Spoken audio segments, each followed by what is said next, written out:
जय हिंद दोस्तों। मैं आनंदा आप सभी का स्वागत करती हूँ। फ्रेंड्स, जैसा कि मैं प्रीवियस ईयर्स करवा रही हूँ आरआरबी एनटीपीसी की तैयारी के लिए, तो एग्जाम डेट 9 मई 2022 का आज मैं आपको सॉल्व करवाऊंगी मैथ्स का पूरा पेपर। तो ये है लेवल 6 का एग्जाम पूछा गया था और फर्स्ट शिफ्ट के सारे ही क्वेश्चंस करवाऊंगी। तो चलिए स्टार्ट करते हैं क्लास को। इसमें पहला क्वेश्चन क्या पूछा है? पहला क्वेश्चन पूछा है कि निम्न प्रेक्षकों के बहुलक और माध्य का अंतर ज्ञात कीजिए। तो ये सारे दिए गए हैं, नंबर्स दिए गए हैं। इनका बोल रहा है कि इनका पहले तो आप बहुलक निकालिए और उसके बाद इनका माध्य निकालिए। बहुलक और माध्य में क्या अंतर होगा, ठीक है, वही पूछ रहा है बस। तो अब इसको करना कैसे है? सबसे पहले आपको क्या करना है? बहुलक निकालना है, ठीक है। तो बहुलक क्या होता है? जो भी सबसे ज़्यादा बार होता है वही बहुलक होता है। तो इसमें सबसे ज़्यादा बार आपको क्या दिख रहा है? सबसे ज़्यादा बार आपको दिख रहा है ये 12। देखिए 12 3 बार है ना, तो इसका जो बहुलक होगा, बहुलक क्या होगा इसका बहुलक होगा, एक मिनट, बहुलक इसका क्या होगा? इसका बहुलक होगा 12, ठीक। अब क्या कह रहे हैं? माध्य पूछ रहा है। तो जब माध्य पूछ रहा है तो अब माध्य कैसे निकालते हैं? माध्य किसी भी, जैसे ये संख्या पूरी दी गई है, अब इसको पूरा ही जोड़ेंगे हम। कैसे? 5 को, 4 को, 6 को, 7 को, 8, 12, 9, 12, 5, 12, इन सबको क्या करना है? ऐड करना है। कैसे? देखिए इन सबको ऐड करने के बाद हम देखिए 5 4 9, 9 6 15, 15 15 7 कितना हुआ? 22, 22 8 30, 30 12 42, 42 40 मतलब 42, और 42 और 9 कितना हुआ? 51, 51 और 12 कितना हुआ? 63, हाँ 63 और 5 कितना हुआ? 68, 68 प्लस 12 कितना हुआ? 80। हाँ, तो कितना आया टोटल? जब हम ये पूरी संख्या को ऐड करें 80 आया, ठीक। अब कितनी संख्याएं हैं? 1 2 3 4 5 6 7 8 9 10, 10 संख्या है ना, तो इसको हम भाग कर देंगे 10 से। कितना आया? 8 आया। तो अब माध्य और बहुलक का अंतर पूछा है ना, ये अंतर लिखा है ना, तो 12 में से 8 गए, कितना हुआ? 4। तो कौन सा ऑप्शन करेक्ट हो जाएगा? ऑप्शन नंबर सी क्या हो जाएगा? करेक्ट हो जाएगा, ठीक है। तो चलिए आगे बढ़ते हैं। प्रश्न नंबर 2 क्या कह रहा है कि ब्याज की गणना वार्षिक चक्रवृद्धि आधार पर करने पर चक्रवृद्धि ब्याज पर निवेशित एक निश्चित धनराशि 2 वर्ष बाद इतनी हो जाती है और 3 वर्ष बाद इतनी हो जाती है। तो धनराशि पता करना है, मतलब प्रिंसिपल पता करना है। और यहाँ पे क्या झमेला है? यहाँ पे ये झमेला है कि आपको रेट ऑफ इंटरेस्ट भी नहीं पता है और आपको सिर्फ इतना पता है कि 2 साल बाद जो है कोई राशि का अमाउंट इतना हो जाता है, फिर 3 साल बाद उस राशि का अमाउंट इतना हो जाता है, ठीक है। और है यहाँ पे चक्रवृद्धि ब्याज का खेला। तो अब चलिए हम इस क्वेश्चंस को बहुत आसानी तरीके से आपको बताते हैं। कैसे? देखिए इसमें क्या है? इसमें क्या कह रहा है कि 2 वर्ष में राशि का जो अमाउंट हो रहा है वो कितना हो रहा है? 2 वर्ष में, 2 वर्ष में कितना हो रहा है? 56180, इतना ही हो रहा है ना 2 वर्ष में। देखिए यहाँ से 2 वर्ष में 56180। अच्छा, तो 3 वर्ष में कितना हो रहा है? मतलब 3 वर्ष बाद जो हो रहा है वो कितना हो रहा है? 59550.80, ठीक है। तो ये 3 वर्ष बाद हो रहा है, ठीक। अब हम लोग क्या जानते हैं? जानते हैं कि जो भी चक्रवृद्धि ब्याज होता है उस पे जो अमाउंट होता है, जैसे ये अमाउंट 2 साल का जो अमाउंट है, दूसरे साल जो ये अमाउंट निकला है, यही थर्ड साल के लिए प्रिंसिपल का काम करता है। यही थर्ड साल के लिए किसका काम करेगा? प्रिंसिपल का काम करेगा। तो अब प्रिंसिपल का काम करेगा, प्रिंसिपल मतलब होता है मूलधन का काम करेगा। जब ये मूलधन का काम करेगा तो इसी पे तो ब्याज लगेगा ना। तो देखते हैं कि तीसरे साल में कितना ब्याज होता है, कितना ब्याज इसमें जुड़ा होगा, कि कुछ ब्याज इसमें जुड़ा होगा ना, तभी तो ये बना होगा तीसरे साल का अमाउंट। तीसरे साल का अमाउंट कैसे बना होगा भाई, उसमें ब्याज जुड़ेगा तभी तो तीसरे साल का अमाउंट बनेगा। प्रिंसिपल में ब्याज जुड़ा, कंपाउंड इंटरेस्ट जुड़ा, तब ये तीसरे साल का बन गया अमाउंट। ठीक है, तो चलिए अब हम देखते हैं कितना इसमें ब्याज जुड़ा। ब्याज कितना जुड़ा ये हम कैसे पता करेंगे। ये 59550, देखिए यहाँ पे 59550.80 और घटा देंगे ना 56180। अब इसको हम घटा देंगे, देखिए यहाँ पे पॉइंट है ना, तो पॉइंट ऐसे ज़ीरो लगा देंगे, यहाँ पे 80 लिख देंगे। अब क्या करेंगे, इसको घटाएंगे, देखें यहाँ पे 0 और इसका 7 और इसका 3, हाँ इसका 3 कुछ नहीं। ठीक, तो कितना आया हमारा, कितना आया इंटरेस्ट। इंटरेस्ट मतलब जो तीसरे साल ये इंटरेस्ट इस पे लगा होगा, कंपाउंड इंटरेस्ट जितना इस पे जुड़ा होगा वो कितना है, इतना है। ठीक है, ये इंटरेस्ट है, तो इंटरेस्ट आ गया। अच्छा, अब इंटरेस्ट आ गया तो हम इंटरेस्ट परसेंटेज कैसे पता करेंगे। देखिए इंटरेस्ट परसेंटेज ऐसे पता करेंगे, जो भी इंटरेस्ट होता है, ये मान ये यहाँ पे 3370.8 है ना, तो ये इंटरेस्ट है। और जो भी इंटरेस्ट है, किस पे इंटरेस्ट है, ये प्रिंसिपल है ना। ये प्रिंसिपल क्यों बन गया, क्योंकि ये जो है दूसरे साल का अमाउंट है और वो तीसरे साल के लिए प्रिंसिपल है। तो तीसरे साल के लिए प्रिंसिपल है, तो इसको नीचे करके हम क्या करेंगे, इंटरेस्ट का रेट परसेंट में पता कर लेंगे। अभी तो हमें रुपए में पता चले हैं और हम इसका परसेंट में पता कर लेंगे।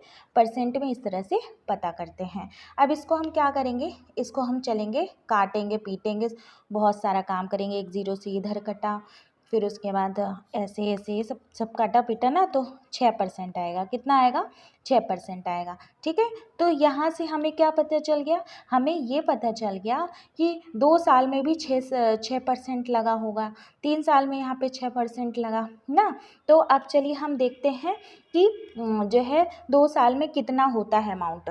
मान लीजिए देखिए 6% है ना, 6% कंपाउंड इंटरेस्ट है ना, चक्रवृद्धि ब्याज है, तो कोई राशि 100 रुपये रही होगी, पहले साल में 106 हो गई होगी, है ना। दूसरे साल में भी 100 रुपये ही रही होगी, फिर 106 हो गई होगी ना। तो दूसरे साल का अमाउंट कितना आ जाएगा, ये पहले साल ये दूसरे साल। तो पहले साल का जो प्रिंसिपल, फर्स्ट ईयर का जो प्रिंसिपल आएगा, मूलधन आएगा, वो कितना हो जाएगा, ऐसे 40 हो गया। और दूसरे साल का जो मूलधन आएगा वो कितना हो जाएगा, दूसरे साल का मूलधन 106 गुणे 106। हमने क्यों निकाला रेट, हमको रेट से ही तो पता चलेगा, इसलिए हमको रेट निकालना ज़रूरी था। अब ये आ गया हमारा दूसरे साल का मूलधन, दूसरे साल का मूलधन, ठीक है, सॉरी दूसरे साल का अमाउंट, ऐसे बोलते बोलते हो जाता है ना कभी कभी। दूसरे साल का अमाउंट पता चल गया। अब दूसरे साल का अमाउंट लेकिन क्वेश्चन में दिया गया है, क्या दिया गया है, दूसरे वर्ष का इतना हो जाता है, कितना, इतना हो जाता है ना। देखिए दूसरे वर्ष का अमाउंट ये है ना, तो इसका मतलब जो हमने ये अमाउंट निकाला है, हमने जो ये अमाउंट निकाला है, ये किसके बराबर है, ये इसके बराबर है कि नहीं बराबर है, ये इसके बराबर होगा ना, ये दोनों अमाउंट बराबर ही है। इसका मतलब कि देखिए सारा नोट डाउन करते जाइए आप अच्छे से, ठीक है। अभी नवरात्रि चल रही है ना, तो उतनी एनर्जी नहीं है कि मैं बोर्ड पे खड़े होकर पढ़ाऊँ, क्योंकि मुझे ना बहुत टाइम लगता है उसको बनाने में, फिर इरेज करने में, फिर उसके बाद क्वेश्चन लिखने में ना। तो अब पूरे 9 दिन का व्रत है, तो थोड़ा सा आप मैनेज कर लीजिए इसमें, ठीक। अब यहाँ पे क्या है, ये अमाउंट है ना, तो ये अमाउंट 106 मल्टीप्लाई 106 बराबर कितना है, 56180 के, मतलब इतने रुपए के, ठीक है, ये यूनिट में है। तो एक यूनिट बराबर क्या हो जाएगा, एक यूनिट बराबर हो जाएगा 56180 अपॉन 106 मल्टीप्लाई 106। अच्छा, एक यूनिट बराबर इतना हो जाएगा।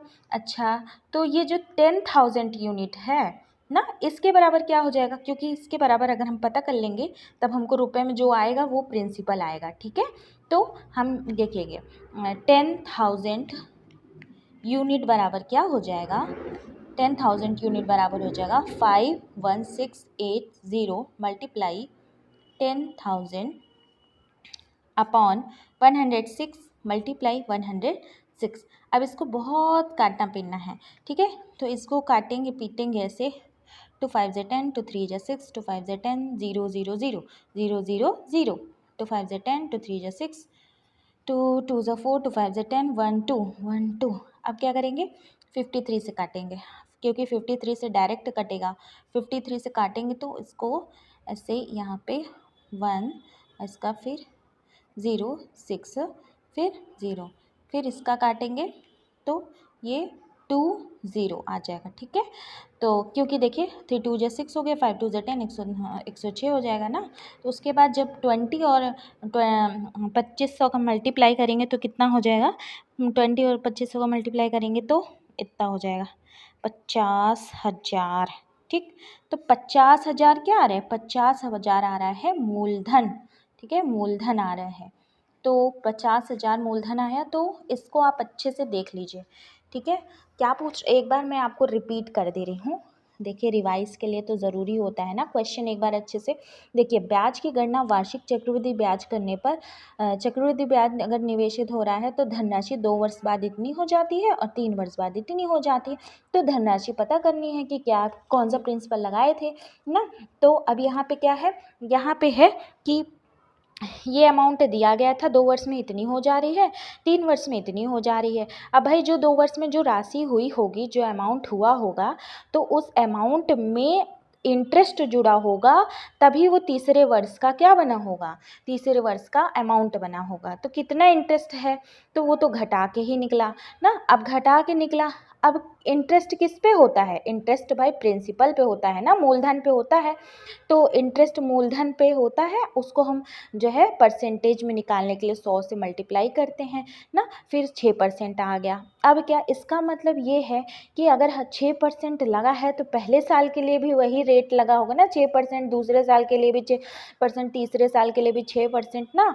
तो अब पहले साल में, अब यहाँ पे आ जाइए। ठीक है, पहले साल में मान लीजिए आपका ये देखिए 6% जो रहा होगा, ये 6 कैसे रहा होगा, 6/100 ना। तो ये 100 क्या है, ये प्रिंसिपल है, और 6 रेट जुड़ जाएगा तो क्या बन जाएगा, उसका अमाउंट बन जाएगा ना। तो अब 100 रुपये में अगर 6 जोड़ दिए ना, 6 क्या था ब्याज, तो 106 बन गया अमाउंट।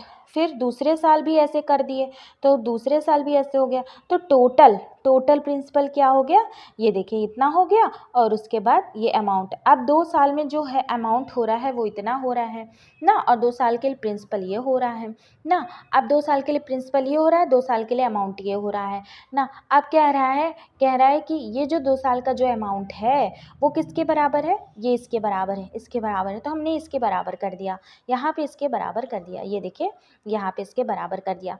ठीक है, इसके बराबर 106 मल्टीप्लाई 106 बराबर इतना।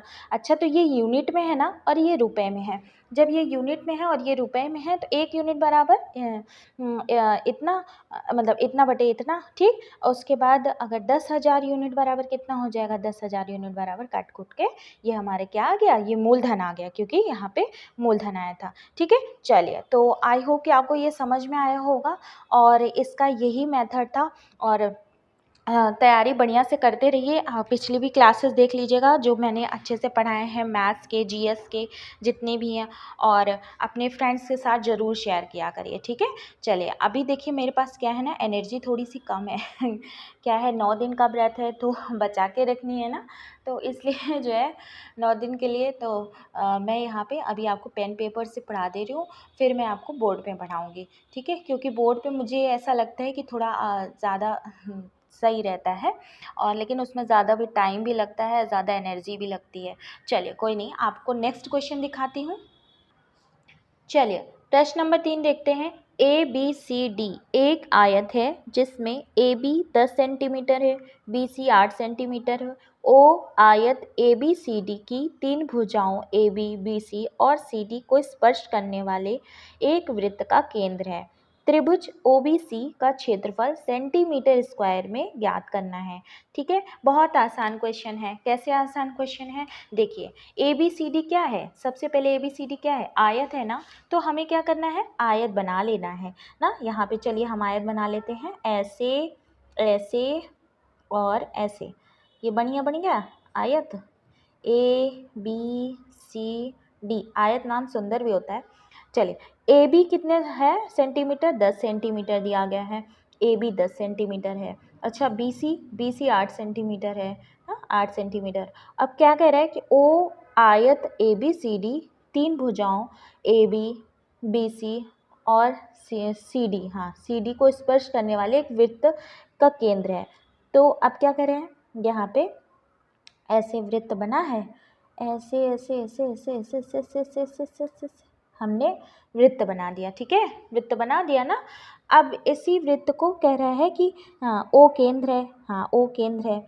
तो त्रिभुज ओ बी सी का क्षेत्रफल पता करना है, ओ बी सी। तो पहले हम त्रिभुज बना तो लें, ये हमने त्रिभुज ऐसे ड्रॉ कर दिया, ये अरे एक मिनट, त्रिभुज त्रिभुज त्रिभुज, ये हाँ कह रहे कि ओ बी सी का हमें क्या पता करना है, क्षेत्रफल। तो त्रिभुज ओ बी सी का क्षेत्रफल क्या होगा ये पता करना है। तो देखिए ये क्या है, ये पूरा सर्कल है ना, सर्कल है ना, और इसका ए सी बी तक कितना दिया गया है, ए सी बी तक 10 सेंटीमीटर दिया गया। इसका मतलब जो यहाँ से यहाँ तक दिया गया है वो 10 सेंटीमीटर है। लेकिन जब हम इसका आधा करेंगे, सेंटर पे करेंगे, तो ये 5 हो जाएगा, ठीक है ना, ये 5 हो गया। अब यहाँ से हमको क्या पता है कि एरिया ऑफ ट्रायंगल क्या होता है, एरिया ऑफ, देखिए एक ट्रायंगल बन रहा है ना, यहाँ से यहाँ तक, एरिया ऑफ ट्रायंगल क्या होता है, ट्रायंगल होता है 1/2 आधार गुणे लंब, ठीक है। मतलब कि ये जो आधार है, आधार कितना है इसका 8 है, तो 8, और लंब कितना है, हाइट कितना है 5 है ना, यहाँ से यहाँ तक की हाइट ही तो है। ये देखिए ये जो स्पर्श रेखा होती है ना, अगर सर्कल से ऐसी स्पर्श रेखा जा रही है ना, तो वो यहाँ पे 90 डिग्री ही ऑलवेज होती है हमेशा। तो यहाँ पे 5 करेंगे, 2 4 ज़ा 8 और 4 5 ज़ा कितना होता है 20, मतलब 20 सेंटीमीटर स्क्वायर क्या आ जाएगा ओ बी सी का क्षेत्रफल, ठीक है। अच्छे से देख लीजिए, इतना बड़ा क्वेश्चन था और इसका आंसर क्या है, ऑप्शन नंबर बी करेक्ट है, ठीक है। तो देखिए कितना छोटा सोल्यूशन था, आप तो इसको और भी छोटा कर सकते हैं अपने दिमाग से भी करके, मतलब कि ज़रूरी नहीं कि आप इतना लिखें, ये लिखें वो लिखें, जो भी है ना। तो चलिए अब आगे बढ़ते हैं। तो चलिए हेलीकॉप्टर वाली क्लास का क्वेश्चन नंबर 4 क्या है। तो हेलीकॉप्टर वाली क्लास का क्वेश्चन नंबर 4 है, कक्षा में आयोजित एक परीक्षा में रमेश का स्थान शीर्ष से 16वां और नीचे से 21वां है। यदि केवल 21 विद्यार्थी परीक्षा में उत्तीर्ण हुए हों तो कक्षा में कितने विद्यार्थी अनुत्तीर्ण हुए हैं। तो अब देखिए क्या कह रहा है, ये कह रहा है कि एक लोग है रमेश, रमेश किसी का नाम है रमेश, चलिए रमेश ये है ना, रमेश का क्या कह रहे हैं, शीर्ष से स्थान 16वां है, ऊपर से ये 16वें स्थान पे बैठे हैं, ऊपर से 16वें स्थान पे बैठे हैं, और नीचे से कौन से स्थान पे बैठे हैं, नीचे से बैठे हैं 21वें स्थान पे। चलिए यहाँ से गाड़ी चलाए यहाँ तक 21वें स्थान पे बैठे हैं। तो अब हम सबसे पहले क्या पता करेंगे कि अरे भाई पूरी क्लास में हैं कितने लोग, ऊपर से संख्या तो इनकी दी गई है, नीचे से भी इनकी संख्या दी गई है। चलिए मिला लेते हैं, देखते हैं ऊपर से नीचे से जितना है टोटल कितना हुआ, ठीक है, कितना हुआ 16 और 21 कितना होता है 6 1 7 2 1 3, मतलब 37। लेकिन एक चीज़ यहाँ पे ध्यान दीजिए, आपने ऐड तो कर दिया 16 और 21, लेकिन नीचे से 21 वह ये है और 16 ऊपर से 16 है, लेकिन एक बार फिर आया 16 नंबर पे और यहाँ से गया तो फिर एक बार आ गया, मतलब एक लोगों का, ये एक रमेश का स्थान यहाँ पे आपने ऊपर से भी गिन लिया नीचे से भी गिन लिया। अरे हमें 2 बार नहीं गिनना है भाई रमेश का स्थान, हमें सिर्फ एक बार गिनना है। इसलिए हम क्या करेंगे, एक माइनस कर देंगे, एक माइनस कर देंगे तो कुल लोगों की पता चल जाएगी कितनी संख्या है, ठीक है। तो मैथ्स तो हम चुटकियों में सॉल्व करवाएंगे, बस अगर आप अभी चैनल पे नए हो ना तो चैनल को सब्सक्राइब कर लेना, क्योंकि अगर आपको रेलवे एनटीपीसी में जॉब पानी है और अपने माँ बाप का नाम फतेह करना है तो फतेह अनंता एकेडमी से तो जुड़ जाइए, ठीक है। चलिए अब यहाँ पे टोटल नंबर कितना हो गया, टोटल नंबर हो गया 36 पूरे लोग हो गए। अब कह रहे हैं कि इसमें से यदि केवल 21 विद्यार्थी उत्तीर्ण हुए हैं, 21 उसमें 36 में से 21 उत्तीर्ण हुए तो कितना हो, 6 में से 5 गए, एक गए 5 और यहाँ पे 15, मतलब 15 विद्यार्थी क्या हुए हैं, अनुत्तीर्ण हुए हैं। क्यों मैंने माइनस किया, क्योंकि भाई टोटल में से उत्तीर्ण को घटा देंगे तभी तो अनुत्तीर्ण आएंगे, और यही अनुत्तीर्ण पूछा था, ठीक है। और यहाँ पे मैंने क्यों एक माइनस किया है, क्योंकि भाई ऊपर से तो यहाँ पे आपने एक बार गिना, फिर नीचे से फिर यहाँ पे फिर एक बार गिना ना, हमें तो एक ही बार गिनना था ना, 2 बार थोड़ी गिनना था इनका रमेश का स्थान। तो अगर 2 बार गिन जाएंगे तो एक लोग और बढ़ जाएंगे ना, 2 बार थोड़ी गिनना है ना। इसीलिए हमने क्या किया है, एक घटाया था पूरे, और एक घटाने के बाद ही पूरी टोटल करेक्ट संख्या आई कि कितने क्लास में बच्चे थे। ठीक है, चलिए अब नेक्स्ट देखते हैं। चलिए क्वेश्चन नंबर 5 पूछा था, हलवा प्रश्न है ये, फिर भी बहुत सारे लोगों का गलत हो जाता है। गलत होने का दिक्कत क्या बताऊं, सबसे पहले आपको क्या करना चाहिए सॉल्व, सबसे पहले डिवाइड मतलब भाग को सॉल्व करिए, फिर भाग के बाद अगर गुणा हो तो गुणा को सॉल्व करिए ना इसमें, फिर उसके बाद गुणा के बाद प्लस हो प्लस को, फिर माइनस को, सबसे लास्ट में घटाने वाला काम करते हैं ना। चलिए अब यहाँ पे ये दिया गया है ना, इसको हम सॉल्व करके दिखा रहे हैं आपको कैसे सॉल्व होगा। ये देखिए 12 है ना, आप इसको 12 ऐसे ही मानिए, ठीक है। और 6 को अगर 2 से भाग करेंगे तो 3 आएगा प्लस 4। अब पहले अब ये स्क्वायर है ना, तो इसको स्क्वायर कर लेंगे, 3 3 ज़ा 9 ना, और उसके बाद 9 जब यहाँ आ गया, 9 × 3 27 -7 प्लस 6, ठीक है, ये हो गया ना। आप इसको और भी शॉर्ट कर सकते हैं, पर मुझे क्या है ना, मैं यहाँ पे आपको एक्सप्लेन करना है ना एक एक चीज़, तो इसलिए मुझे देखना पड़ता है। तो 12 और 4 को ऐड करेंगे, क्योंकि जिसके जिसके सामने प्लस है हम उसको प्लस करेंगे, ठीक है। तो 12 और 4 को ऐड करिए, कितना हुआ 16 -3। अब उसके बाद क्या हुआ, अब 27 और 6 को ऐड करते हैं, कितना होगा 33 आ जाएगा -7। अब 16 में से 3 घटाएंगे तो 13 आ जाएगा, और 33 में से 7 घटाएंगे तो 26 आ जाएगा ना। अब यहाँ पे 13 1 जा 13, 13 2 जा 26, मतलब क्या आ जाएगा 1/2। तो 1/2 आंसर आ जाएगा किसका, इसका आंसर आ जाएगा पूरा को अच्छे से सॉल्व करने के बाद।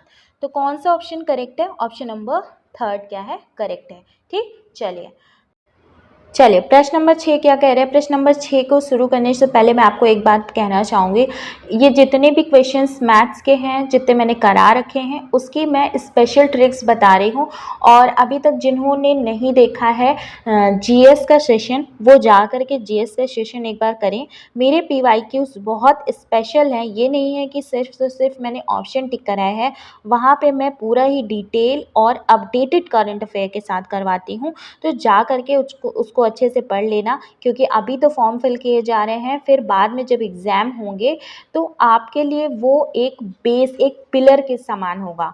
तो आपको क्या करना है, आपको सारी चीज़ें अच्छे से पढ़ लेनी है, जितना भी पढ़ाया है मैंने और जो मैं आगे ट्रिक्स बता रही हूँ, ठीक है। तो चलिए फटाफट चैनल को शेयर कर दीजिए अपने फ्रेंड्स के साथ, जो जिनको आप सोचते हैं कि हाँ इनको जानना चाहिए ये चीज़ें ना, तो उनके साथ आप क्या करिए, फटाफट शेयर कर दीजिए और लाइक तो ज़रूर कर दिया करिए। चलिए क्वेश्चन नंबर 6 पे देखते हैं कि 20% वार्षिक चक्रवृद्धि ब्याज की दर पर 3 वर्ष के लिए और 20% वार्षिक साधारण ब्याज की दर पर समान अवधि, समान अवधि वही मतलब 3 वर्ष के लिए निवेशित एक धनराशि पर प्राप्य ब्याजों का अंतर कितना है, 4480 है, 448 है। तो निवेशित धनराशि का मान ज्ञात करना है। तो अब यहाँ पे देखिए क्या है, यहाँ पे देखिए रेट क्या है, रेट दोनों का, जब ये एक स्पेशल केस है, ये एक स्पेशल केस है, इसका मैं आपको ट्रिक बताऊंगी, बहुत आसान ट्रिक बताऊंगी। देखिए कैसे बताऊंगी, जब भी आपका टाइम ऑलवेज 3 रहे,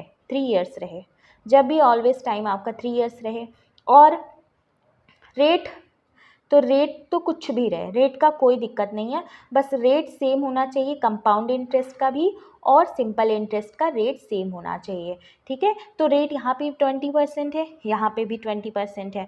अब क्या कह रहे हैं कि देखिए इसका जो कंपाउंड इंटरेस्ट है और जो सिंपल इंटरेस्ट है, इन दोनों का जो इंटरेस्ट आ रहा है उसका गैप दिया गया है, इन दोनों का जो डिफरेंस दिया गया है, वो डिफरेंस कितना दिया गया है, वो डिफरेंस दिया गया है 4480। क्या दिया गया है, 4480। 448 नहीं है, सॉरी 448 है, ठीक है। तो 448 क्या है, 448 है साधारण ब्याज और चक्रवृद्धि ब्याज में अंतर दिया गया और प्रिंसिपल पता करना है भाई, प्रिंसिपल पता करना है। लेकिन यहाँ पे क्या आपको दिया गया है, 20% दिया गया है ना। देखिए 20% क्या दिया गया है, रेट दिया गया है ना दोनों के लिए। तो 20% क्या होता है, 20% इसको आप अगर सिंप्लीफाई करेंगे तो 1/5 होता है ना। 20% क्या होता है, 1/5 होता है। अब मैं आपको एक चीज़ बता दूं, जो प्रिंसिपल होता है ना, ऐसे केस में प्रिंसिपल का फॉर्मूला आप लिख लीजिए, ये बहुत काम आएगा आपके और बहुत आसान भी है, नहीं तो फिर आप लगाते रहिए बड़ा बड़ा मेथड। प्रिंसिपल बराबर क्या होता है, ये जो है ना इसको डी मान लेते हैं ना, तो डी मान लिए हमने इसको, इस ये जो यहाँ पे अपॉन में आया रेट के अपॉन में जो आता है इसको हम क्या मान लेंगे, डी। तो डी का क्या होगा, क्यूब होगा, ठीक है, डी का क्यूब होगा। अब यहाँ पे जो डिफरेंस दिया गया है, जो डिफरेंस दिया गया है, इस डिफरेंस का क्या फॉर्मूला होता है, डिफरेंस बराबर यहाँ पे होता है 3D+1। डिफरेंस बराबर क्या होता है, 3D+1। इसका मतलब ये जो हमने 5 को डी माना है ना, 5 को डी माना है, अब इसको कैसे करेंगे, तो यहाँ पे हम वैल्यू रख देंगे। डिफरेंस कितना दिया गया है, 448, तो 448 रख दिया और 3 मल्टीप्लाई कितना हो गया, 5 हो गया यहाँ पे, +1 तो कितना हो गया, हाँ देखिए 1 मिनट इसको थोड़ा सा ऊपर कर देते हैं। हाँ 3 5 जो 15 x 16, मतलब 16 यूनिट बराबर 448 रुपीज़ हो जाएंगे। तो अगर 16 यूनिट बराबर 448 रुपीज़ हो गया तो 1 यूनिट बराबर क्या हो जाएगा, 1 यूनिट बराबर हो जाएगा 448/16 हो जाएगा कि नहीं हो जाएगा। फिर इसको क्या करेंगे, इसको कट करते हैं, चलिए इसको कट करिए हम। 16 से जब हम इसको कट करेंगे तो कितना आएगा, इसको कट करेंगे तो आएगा 28 आएगा, ठीक है, हाँ 28 आएगा। अब जब ये 28 आ गया, 28 आ गया कब आया, 1 यूनिट बराबर हो गया 28, मतलब 1 यूनिट बराबर 28 आया ना। अब 1 यूनिट बराबर 28 आया और जो ये प्रिंसिपल था हमारा, प्रिंसिपल था, इसको हम क्या करेंगे, क्यूब करेंगे ना, कितना आ जाएगा, तो 125 आ जाएगा। अच्छा अब 125 यूनिट बराबर क्या आ जाएगा, जो नीचे होता है वो प्रिंसिपल ही तो होता है होता है कि नहीं होता है। लेकिन यहाँ पे 3 साल का था इसलिए हम यहाँ पे 3 का क्यूब कर दिए थे, इसका क्यूब कर दिए थे, ठीक है। तो 125 यूनिट बराबर क्या, देखिए 1 यूनिट बराबर 28, तो 125 यूनिट बराबर 28 × 125 कितना हो जाएगा आपका, अगर आप इसको पूरा सॉल्व करेंगे तो आपका आ जाएगा 0.005 3, ठीक है। तो 3500 रुपये क्या आ जाएगा, 3500 रुपये आपका आ जाएगा प्रिंसिपल, ठीक है। तो ये जो नीचे होता है ना, ये प्रिंसिपल ही तो होता है ना, प्रिंसिपल ही तो होता है। तो हम क्या किए, यहाँ से प्रिंसिपल को निकाल दिए। लेकिन इसका शर्त क्या था कि इसमें आपको ये फॉर्मूला याद रखना पड़ेगा कि इसको क्या करना है, 5 का क्यूब करना है। क्यों, कि ये जो नीचे डी है इसको हम लोग डी मान लिए हैं, ठीक है, डी मान लिए हैं या फिर एक्स मान लीजिए ना। तो ऐसे वाला फॉर्मूला देखिए 3x + 1 बराबर क्या होगा, डिफरेंस, ठीक। तो अब यहाँ से आप क्या करेंगे, x की जगह ये रख देंगे और x का क्यूब क्या होगा, x का क्यूब प्रिंसिपल होगा, x का क्यूब क्या होगा, x का क्यूब प्रिंसिपल होगा, ठीक है।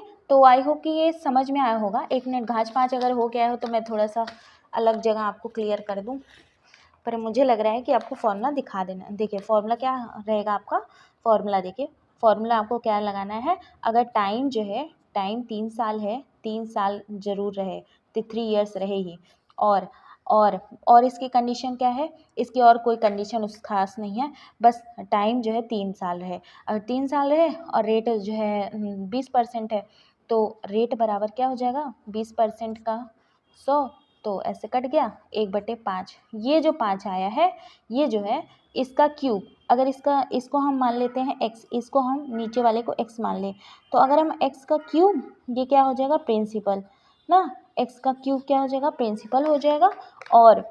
और लेकिन इसमें कुछ ये यूनिट में है ना, ये यूनिट में है तो हमको रुपए पता करना पड़ेगा ना, तो हम पहले यूनिट को रुपए में बदलेंगे, तो जो कि हम बदले हुए थे, ठीक है। और उसके बाद डिफरेंस का क्या होता है, डिफरेंस बराबर होता है 3x +1। तो यहाँ डिफरेंस की वैल्यू 448 आपने रखी ही थी और x की जगह पे 5 रख दिया था। 3 × 5 + 1, देखिए 15 और एक 16 हो गया, 448 हो गया।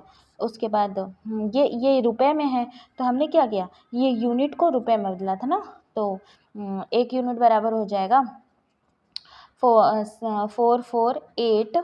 देखिए 448/16, जब उसको काटेंगे तो आप आ जाएगा 28। तो 1 यूनिट बराबर इतना रुपए, तो इतना यूनिट बराबर क्या हो जाएगा, तो 5 के क्यूब यूनिट मतलब 125 यूनिट बराबर आ जाएगा आपका आंसर। ठीक है, 3500 रुपये आ जाएगा। अब मुझे लग रहा है कि अब आपको बिल्कुल भी डाउट नहीं होगा। अब आप इसको क्या करिए, फॉर्मूला लर्न कर लीजिए। ये बहुत छोटा मेथड है, बस मैंने आपको डीपली एक्सप्लेन करने के लिए एक एक चीज़ मुझे क्या करना है ना, मैं तो यहाँ पे आपकी क्लास ले रही हूँ ना, तो मुझे अच्छे से हर एक चीज़ कॉन्सेप्ट आपकी क्लियर करनी है। अगर कॉन्सेप्ट क्लियर रहेंगे ना तो वहाँ पे जा कर के आप अच्छे से कर पाएंगे।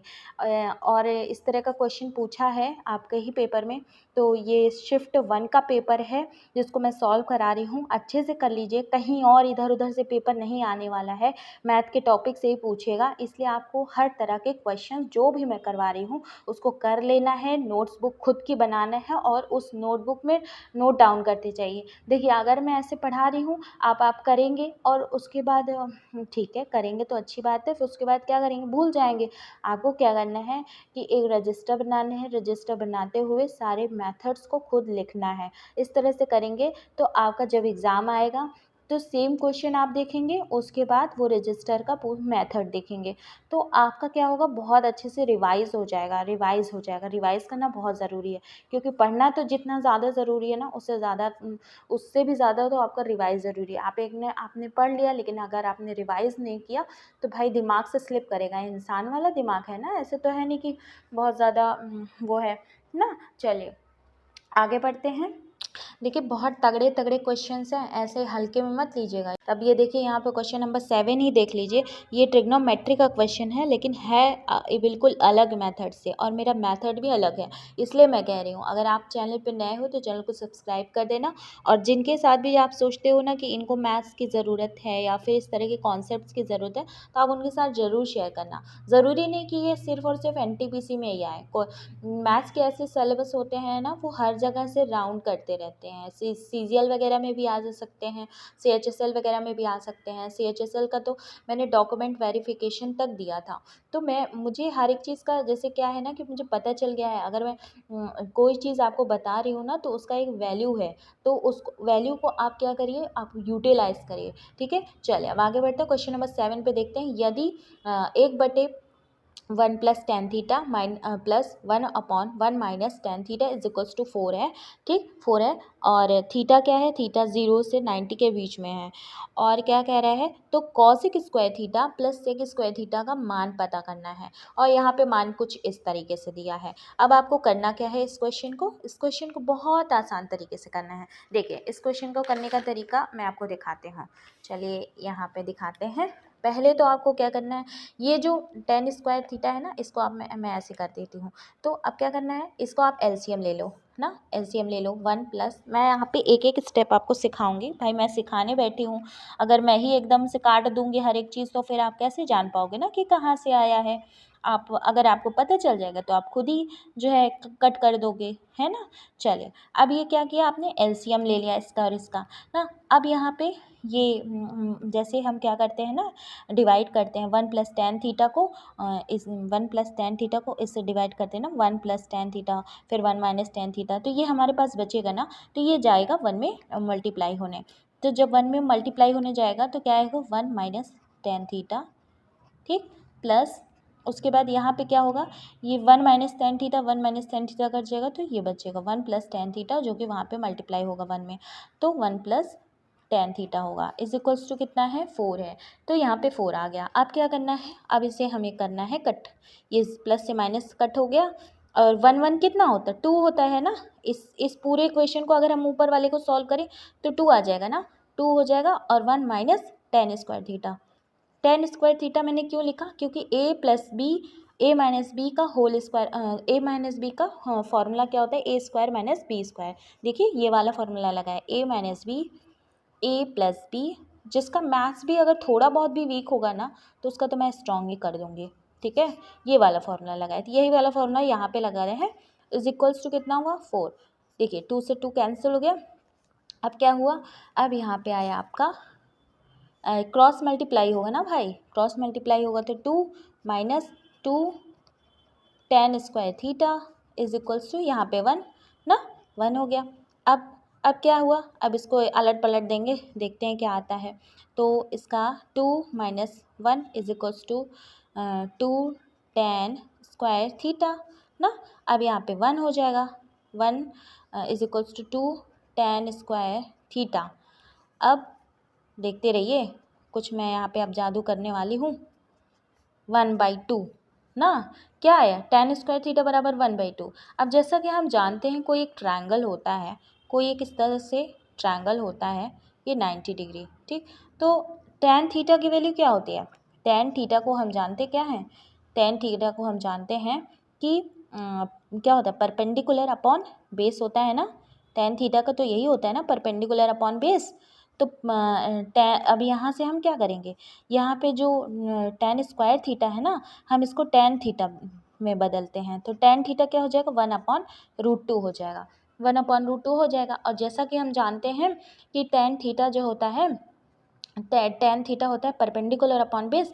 इसका मतलब ये परपेंडिकुलर होगा और ये बेस होगा ना, ये √2 होगा और ये 1 होगा ना। जब √2 और ये 1 है तो हम यहाँ क्या करेंगे, हम इसको यहाँ पे फॉर्मूला लगाएंगे, ऐसे लगा दिए, +1, एक एक चीज़ कराऊंगी भाई, 2 + 1 अंडर रूट, तो बराबर √3। √3 क्या आया, √3 इसकी वैल्यू आ गई। तो इस साइड की वैल्यू √3 आ गई। अब हमने क्यों निकाला इस साइड की वैल्यू, चलिए अब मैं आपको बताती हूँ पूछा क्या था। इतना तो आपने सोल्यूशन देख लिया ना, ये देखिए यहाँ से मैंने ऐसे सोल्यूशन किया, फिर ऐसे किया, फिर ऐसे किया, फिर ऐसे किया, फिर यहाँ तक पहुँचा, ठीक, यहाँ तक पहुँचा ना, ठीक है। चलिए अब मैं आपको दिखाती हूँ कि पूछा क्या है। पूछा है कॉसेक, देखिए कॉसेक स्क्वायर थीटा और सेक स्क्वायर थीटा पूछा है ना। क्या पूछा है, देखिए क्या पूछा है, cosec square theta plus sec square theta पूछा है ना। हम क्या जानते हैं, हम क्या जानते हैं, कॉसेक स्क्वायर थीटा बराबर क्या होता है, 1/sin स्क्वायर थीटा होता है कि नहीं होता है, प्लस 1/cos स्क्वायर थीटा होता है, ठीक। अब क्या करेंगे, अब हम यहाँ से, और साइन थीटा की वैल्यू क्या होती है, देखिए साइन थीटा क्या होता है, साइन थीटा होता है परपेंडिकुलर अपॉन हाइपोटेन्यूज ना, लंब बटा कर्ण। तो लंब कितना है, 1 है, तो 1 अब बटा जो हाइपोटेन्यूज है वो कितना है, कर्ण कितना है, √3 है। ये साइन थीटा की वैल्यू आई है, ठीक है।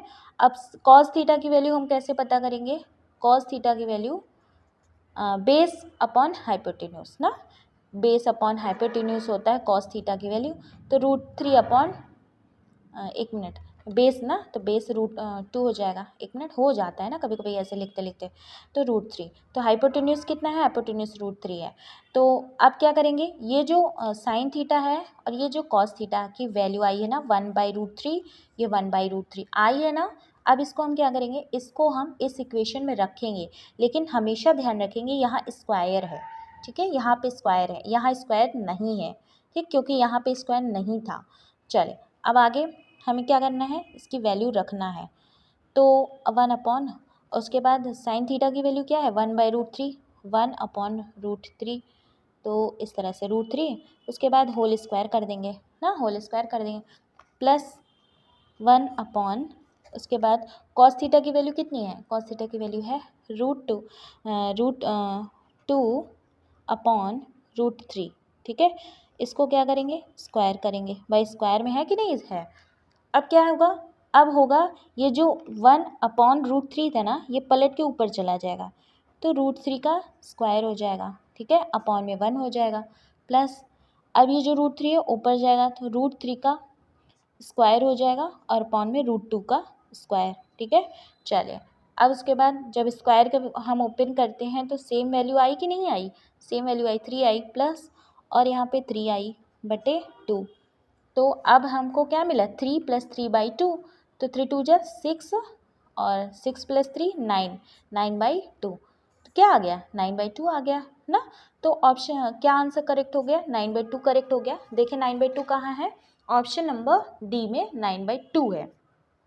देखिए क्वेश्चन ये था, पूछा ये था, हमने क्या किया, एक बार आप रिवाइज कर लीजिए, नहीं कहेंगे कि भूल गए हम, पता नहीं क्या। देखिए हमने क्या किया, इसका एलसीएम लिया। देखिए एलसीएम लेने के बाद ऐसे ऐसे किया, फिर उसके बाद 4 किया, फिर कट कुट के इतना आया तो क्रॉस मल्टीप्लाई कर दिया। क्रॉस मल्टीप्लाई करने के बाद क्या हुआ, 2 इस तरह से करके हमने tan स्क्वायर थीटा की वैल्यू 1/2, फिर tan थीटा की वैल्यू 1/√2 है ना। स्क्वायर इधर जाएगा तो रूट में जाएगा, जानते हैं परपेंडिकुलर अपॉन बेस होता है, तो परपेंडिकुलर इसका मतलब 1 है और बेस √2 है ना। तो उसके बाद हमने क्या किया, हमने जो है √3 यहाँ से निकाल दिया। उसके बाद किया पाइथागोरस थ्योरम लगा के ना, और कॉस स्क्वायर थीटा और सेक स्क्वायर थीटा की वैल्यू देखिए पूछा है ना, ये पूछा है। अब क्या करेंगे, कॉस स्क्वायर थीटा और सेक स्क्वायर थीटा, तो 1/sin स्क्वायर थीटा और 1/cos स्क्वायर। आप डायरेक्ट भी कर सकते हो, पर साइन कॉस क्या है ना, थोड़ा सा देखने में अच्छा लगता है, इसलिए मैंने यहाँ पे ऐसे किया ना। तो आप कॉस स्क्वायर थीटा की वैल्यू यहाँ पे डायरेक्ट भी कर सकते हो, उलट के कर सकते हो ना, कोई दिक्कत नहीं है उसमें। तो sine theta perpendicular upon hypotenuse होता है और cos theta base upon hypotenuse होता है। तो बेस अपॉन हाइपोटेन्यूज और इसका साइन थीटा का परपेंडिकुलर, हाइपोटेन्यूज का मतलब होता है कर्ण, ठीक है। तो लंब बटा कर्ण और आधार बटा कर्ण। देखिए मुझे हिंदी इंग्लिश में कोई दिक्कत ही नहीं है, चाहे हिंदी में कहो चाहे इंग्लिश में करो। तो अब उसके बाद क्या किया, यहाँ साइन कॉस थीटा की वैल्यू यहाँ पे रख दी, उसके बाद इसको सॉल्व कर लिया तो आ गया 9/2। ठीक, चलिए आगे बढ़ते हैं। प्रश्न नंबर 8 क्या कह रहा है, प्रश्न नंबर 8 कह रहा है कि एक व्यक्ति किसी निश्चित दूरी को एक निश्चित चाल से तय करता है। यदि वह अपनी चाल 30% में वृद्धि करता है तो उसकी दूरी तय करने में 15 मिनट कम लगता है, मतलब वही दूरी तय करने में 15 मिनट कम लगता है। अपनी मूल चाल से चलते हुए उस दूरी को तय करने में उसके द्वारा लिया गया समय पता करना है। क्या कह रहा है क्वेश्चन, हमें सबसे पहले क्वेश्चन समझना ज़रूरी होता है। कह रहा है कि कोई एक आदमी है, वो चल रहा है, लेकिन फिर क्या हुआ कि उसका जो ओरिजिनल स्पीड था ना, जो उसका ओरिजिनल स्पीड था, उस स्पीड में उसने 30% की वृद्धि कर दी। मान लो उसकी स्पीड जो है ओरिजिनल वाली 100 रही होगी ना, और 100 रही होगी, ठीक। और जो कितने वृद्धि किया है 30%, 130 की वृद्धि हो गई उसकी स्पीड में ना। उसकी स्पीड में कितनी वृद्धि हो गई, 130 की वृद्धि हो गई। अब कह रहा है कि तो उसके जो दूरी तय करने में 15 मिनट कम समय लगते हैं। अब यहाँ पे अगर टी टाइम लग रहा होगा इसको ना, अगर यहाँ पे टी टाइम लग रहा होगा, पहले वाले में अगर टी टाइम लग रहा होगा तो इस वाले में क्या लगेगा, इस वाले में लगेगा 15 मिनट कम। तो इस टी में से 15 मिनट अगर हम घटा देंगे तो अब मिनट में है ना, तो मिनट को हम घंटा में बदलेंगे। घंटा में क्यों बदलेंगे भाई, तो घंटा में हम इसलिए बदल रहे हैं क्योंकि हमें थोड़ा सा कन्वीनियंट पड़ता है ना घंटा उंटा में बदलने में ना। तो यहाँ पे हम क्या करेंगे, हम इसको 60 से ऐसे डिवाइड कर देते हैं, ठीक। या फिर घंटा में ना ही बदलें क्योंकि कोई ज़रूरत नहीं है, अभी अभी हमें ज़रूरत नहीं लग रही है, अगर हम आगे क्वेश्चन में देखेंगे तो हमें लगेगी, ठीक है। तो मान लीजिए 15, ये तो 15 मिनट है, यहाँ से आपने देख लिया, ठीक है। चलिए अब क्या कह रहा है, लेकिन आप लोग क्या जानते हैं, आप लोग यही जानते हैं जो डिस्टेंस है वो दोनों में बराबर ही है ना। पहले में उतना ही डिस्टेंस कर रहा है, दूसरे में भी उतना ही डिस्टेंस कर रहा है। इसका मतलब ये जो स्पीड इनटू टाइम था, पहले जो 100 एस स्पीड थी और टाइम टी था, वो बराबर हो जाएगा ये वाले नए वाले स्पीड और उस वाले के टाइम पे ना, क्योंकि जो डिस्टेंस है ये डिस्टेंस 1 बराबर डिस्टेंस 2 ही तो हुआ, डिस्टेंस तो सेम हुआ ना, डिस्टेंस सेम ही हुआ ना। तो ये स्पीड जो यहाँ पे स्पीड था पहले 100 था, वो स्पीड यहाँ पे बढ़ाया और यहाँ पे 15 मिनट क्या किया है, समय क्या किया है, कम किया है। तो लेकिन डिस्टेंस बराबर ही है ना। तो इसका मतलब 100 स्पीड बराबर 130 एस और टाइम कितना हो गया -15। इसको हम क्या करेंगे, सॉल्व करेंगे। इसको सॉल्व करेंगे तो यहाँ से ऐसे कट गया, एस से एस कट गया, ठीक है, एस से एस कट गया। अब बचा 10t बराबर 13t -15, ठीक। चलिए अब क्या करेंगे, अब हमें करना है 15 × 13 हो जाएगा ना, ये 13 अंदर भी मल्टीप्लाई होगा ना, इसमें भी मल्टीप्लाई होगा। तो क्या आ जाएगा, ये आ जाएगा इधर से आ जाएगा, 10 में से इधर गया तो 3t हो जाएगा, इधर माइनस का इधर जाएगा प्लस जाएगा। 13 5 जा कितना होता है 65, 6 का यहाँ 13 13 और 6 ऐड करेंगे तो 195। हाँ, उसके बाद यहाँ पे कितना हो जाएगा, 3 6 18 और यहाँ पे 1 यहाँ 3 5 15। मतलब टाइम कितना हो जा रहा है, टाइम हो रहा है 65 मिनट।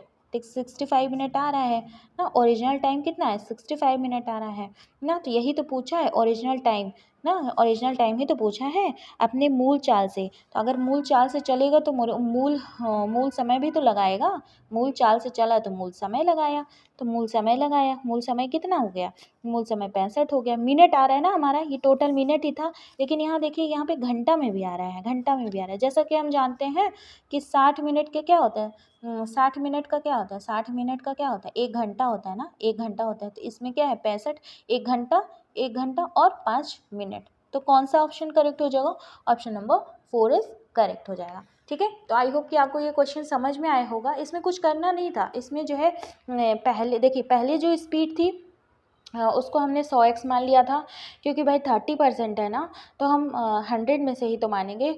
और उसके बाद जो दूसरी स्पीड थी वो 130 हो गई, क्योंकि 30% बढ़ गई। अब यहाँ पे हम एक चीज़ आपको ध्यान देना है कि दोनों तरह के केसों में डिस्टेंस बराबर है। इसलिए हमने पहले केस का जो डिस्टेंस स्पीड इनटू टाइम था, मतलब चाल गुणे समय था, ये यहाँ पे कर दिया। फिर वही चाल गुणे समय दूसरे केस में यहाँ पे कर दिया, लेकिन दोनों का बराबर कर दिया। क्यों बराबर कर दिया भाई, डिस्टेंस तो बराबर ही है, बराबर कर दिया। तो यहाँ एस सी एस कैंसिल हो जाएगा, उसके बचेगा हमारा टी। फिर उसको बाद इसको सॉल्व कर दिया। ठीक है, तो आप क्या करिए, पेन पेंसिल कॉपी निकाल लीजिए। आपका नाम फतेह करना है भाई, हमेशा याद रखिए, आपको अपने माँ बाप का नाम फतेह करना है, आपको आगे जाना है। आप फतेह अनंता एकेडमी में आए हो ना, तो आप अपना नाम फतेह करना है, आपको जॉब लेनी है। चैनल को शेयर ज़रूर कर दिया करिए। देखिए, ऐसे वैसी वीडियोस रहती हैं ना, तो लोग बिना मतलब के बिना कहे शेयर कर देते हैं। लेकिन पढ़ाई वाली है ना, तो उसको जल्दी शेयर नहीं करते हैं। लेकिन कुछ बच्चे अच्छे भी होते हैं, वो शेयर कर देते हैं, चीज़ों को समझते हैं। लेकिन मैं एक बात बता रही हूँ, जैसे मान लीजिए कुछ वैसे जोक वाला हुआ या कुछ गंदा हुआ, तो क्या करेंगे ना, बढ़िया शेयर करते जाएंगे बिना कहे। तो गंदी चीज़ें अगर आप फैलाओगे तो आने वाले भविष्य में आपके बच्चे वही तो देखेंगे। आपको क्या करना है, आपको अपने आसपास की चीज़ों को, समाज को खुद ही सुधारना है। अगर आप खुद ही सुधारोगे, खुद में इम्प्रूवमेंट लेके आओगे, तो ही आपके आने वाली जो भी जनरेशन्स होंगी वो भी अच्छी ही चीज़ें सीखेंगी। वरना गंदगी फैलेंगी तो गंदी ही चीज़ें देखेंगे। इसलिए आप क्या करना है, आपको ऐसी वीडियोस, जैसे मैं यहाँ पे क्लासेस ले रही हूँ, अच्छी चीज़ें हैं, आप इसको शेयर करिए। तो ठीक है, चलिए, तो इसलिए फटाफट शेयर कर दीजिए इसके बाद में।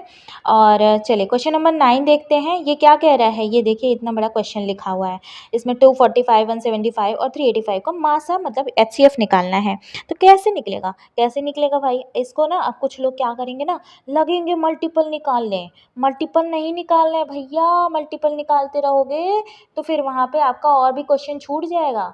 अब ये आप जो सोचते हो ना कि मैं बहुत डराती हूँ, क्वेश्चन छूट जाएगा, क्वेश्चन छूट जाएगा, अरे भाई वहाँ पे इतना मेंटल प्रेशर होता है ना, ये दिमाग एकदम हीट होने लगता है इतना ज़्यादा। देखिए, जो सीरियस बच्चे होते हैं उनका तो हीट ही होने लगेगा। लेकिन आपको क्या करना है, आपको यहीं से समय बचाना है। आप अगर क्वेश्चंस की इतनी प्रैक्टिस कर लोगे, मैथ्स ही एक ऐसा नंबर क्वेश्चन मतलब एक ऐसा सब्जेक्ट होता है जहाँ पे आप नंबर फुल में फुल ला सकते हो, फुल में फुल ला सकते हो। ठीक है, तो यहाँ पे अगर आप गेन कर लोगे ना, तो मान लीजिए जीएस वगैरह में कुछ अगर थोड़ा बहुत ढिलाई भी हो गई, क्योंकि भाई जीएस तो एकदम मतलब क्या ही बताऊँ, एकदम समुद्र है, एकदम इतना बड़ा समुद्र है कि उसमें रत्न तो हैं, कुछ कुछ इम्पॉर्टेंट है ना। तो अगर आपको रत्न सही जगह से सही चीज़ मिल गई, तो अब तो आप रत्न उठा लिए और उस रत्न का प्रयोग कर लिए।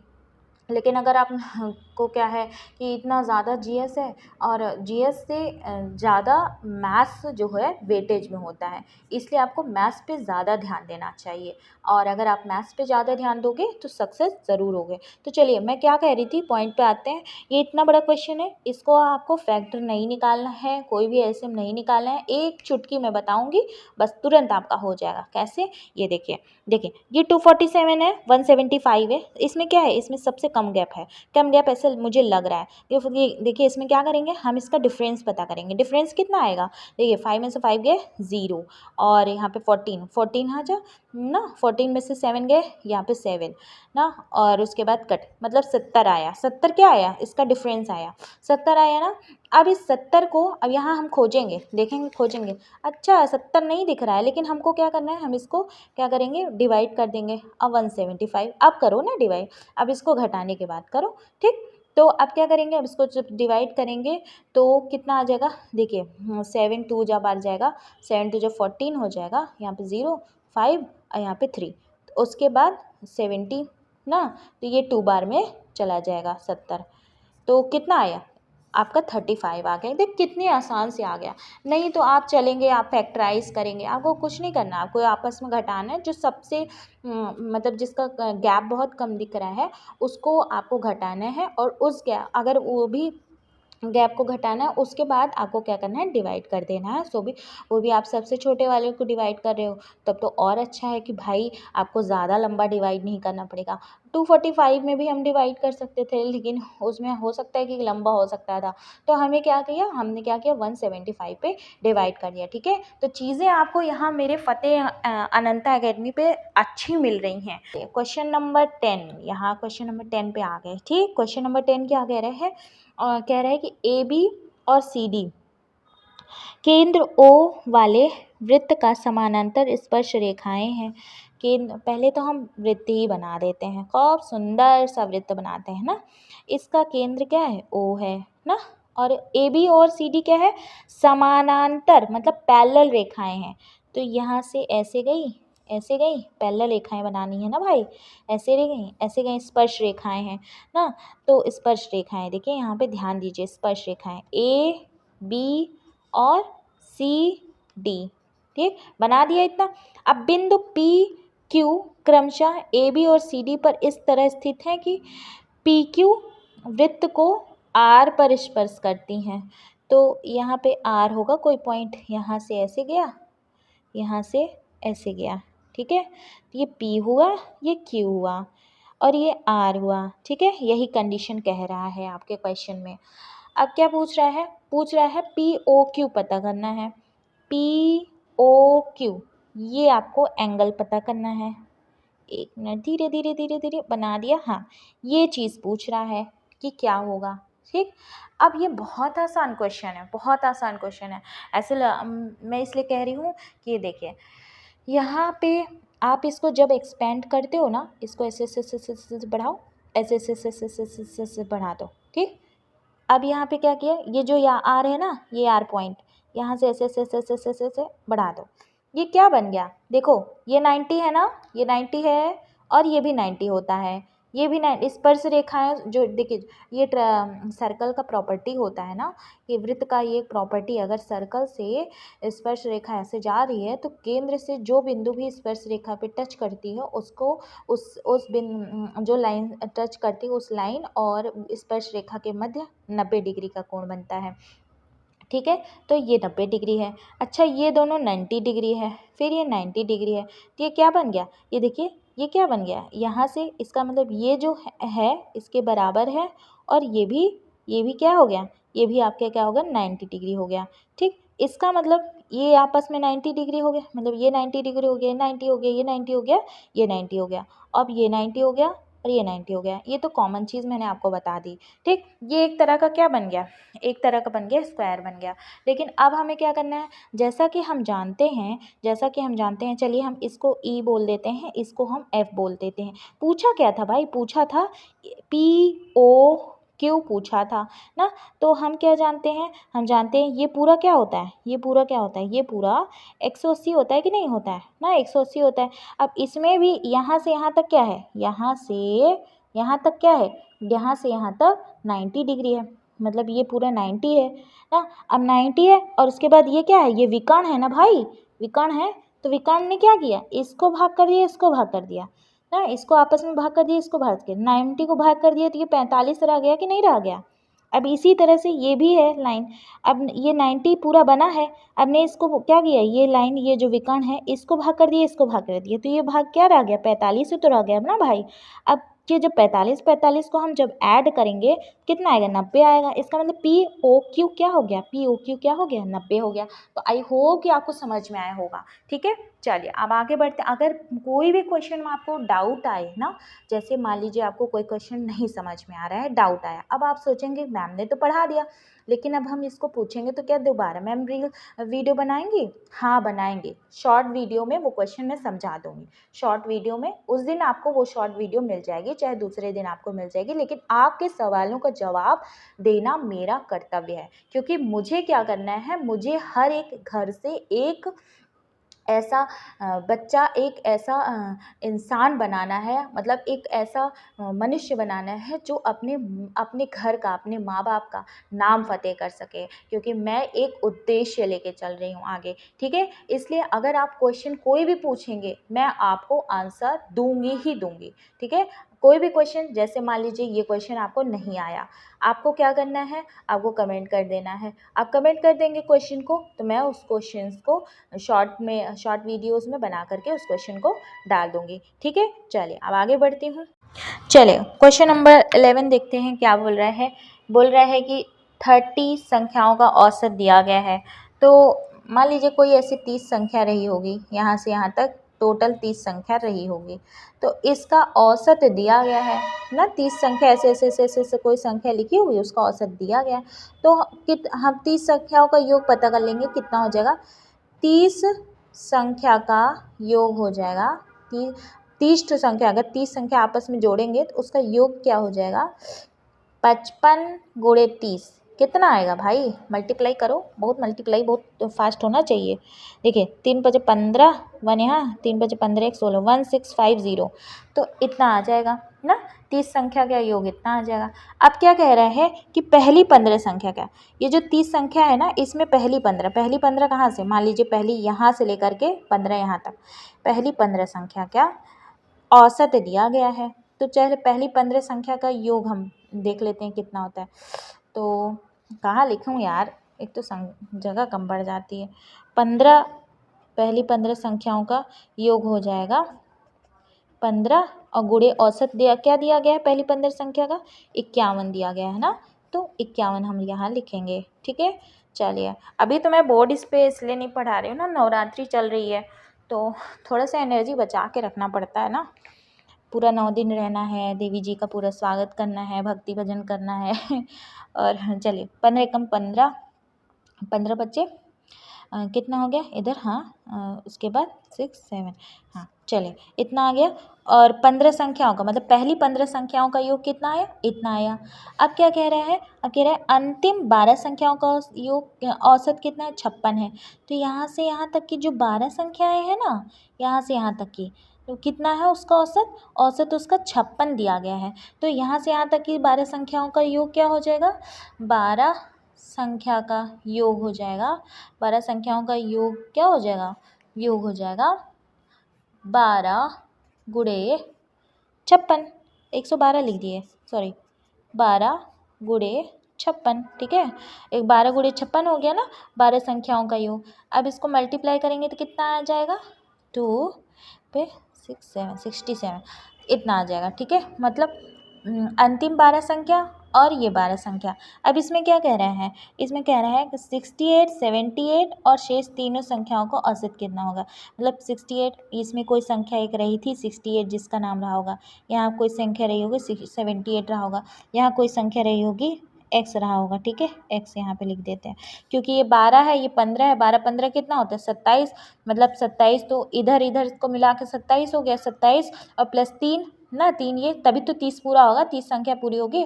और उसमें से खाली 2 संख्याओं का नाम दिया गया है ना, और पूछ रहा है कि इन संख्याओं का औसत क्या होगा, इन संख्याओं का औसत क्या होगा, ये पूछ रहा है, ठीक? तो हमें क्या करना है, हमें जो है पता करना है कि x वाली संख्या है क्या। अगर इनको इस x वाली संख्या पता कर लेंगे, तभी हम क्या करेंगे, इन तीनों के योग को डिवाइड कर देंगे 3 से, क्योंकि 3 है, ठीक है? चलिए अब हम क्या करेंगे, अब देखते हैं 15 और 12 संख्या का जो है उसका योग निकालेंगे, ठीक है? तो 15 और 12 संख्याओं का योग कितना हो जाएगा, 765, 5 2 7, 6 6 12, 1 13, 6 7 14, मतलब 1437। मतलब क्या कि 12 और देखिए 15 प्लस 12 क्या हो जाएगा, 27 हो जाएगा। तो 27 संख्या का योग आ गया है ना, 27 संख्या का योग इतना आ गया है। अब 27 संख्या का योग इतना है, 30 संख्या का योग इतना है ना, तो बची 3 संख्या का, इसमें से बची 3 संख्या का, बची 3 संख्या का योग, बची 3 संख्या का योग क्या हो जाएगा? 30 संख्या का योग 1650 माइनस 1437। 10 में 7 गए कितना होता है भाई? 3 होगा। 4 में से 3 गए 1, 6 में से 4 गए 2, 213। इसका मतलब ये जो बची 3 संख्या है इसका योग कितना होगा? 68, 78 और x का योग हो जाएगा 213। लेकिन पूछा क्या है? इन्हीं तीनों का 68, 78 और बची है तीसरी संख्या का औसत पता करना है। तो योग तो हमने पहले ही निकाल लिया ना, बची 3 संख्या का योग ये है ना। तो अब इसका क्या करेंगे? औसत निकालेंगे। औसत निकालने के लिए योग तो पहले से पता है, औसत कितने निकालने के लिए 3 से डिवाइड करेंगे क्योंकि 3 संख्या है। तो कितना आ जाएगा? 3 7 जो 21 1 ना। ऑप्शन नंबर बी करेक्ट हो जाएगा। तो आई होप कि आपको समझ में आया होगा। ठीक है फ्रेंड्स, तो आज की क्लासेस ये सिर्फ यहीं तक, क्योंकि वीडियो काफ़ी लंबी हो जाती है तो बहुत ज़्यादा एमबी नहीं जीबी खाता है, 10-10 जीबी खाता है। तो मेरे मोबाइल में उतना ज़्यादा स्पेस नहीं रहता है, तो इस वजह से मैं माफ़ी चाहूँगी। तो चलिए ठीक है, फिर बाकी के जितने भी जीएस की क्लासेस जिनने नहीं ली है देख लीजिएगा, अच्छे से पढ़ लीजिएगा। Keep studying, keep sharing. Okay, bye bye, take care, नमस्कार, जय हिंद।